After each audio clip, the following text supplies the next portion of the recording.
ازيكم عاملين ايه؟ النهارده هنتكلم عن الجورنالينج وايه هو ببساطة ان انت بتكتب افكارك ومشاعرك في ورق قدامك عشان بتعمل ريفلكت او انعكاس اللي بيحصل جواك من اصوات داخلية والحاجات اللي بتدخل لنا كل يوم من السوشيال ميديا، وكل افكارك بتحطها قدامك في الورق.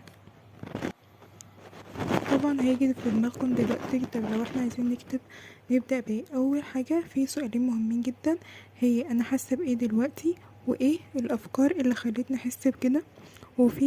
في سؤال تالت مهم برضو، ايه الام الماضي اللي استيقظت من الافكار دي. بتفضلوا تكتبوا وطبعا في الاول بتبقوا تقولوا ايه ده، انا ما عنديش حاجه اكتبها وكده، بس اول بجد ما تمسكوا الورقه والقلم ممكن تقعدوا تكتبوا بالثلاث صفحات والوقت يعدي وتنسوا نفسكم. طب ايه اهميته؟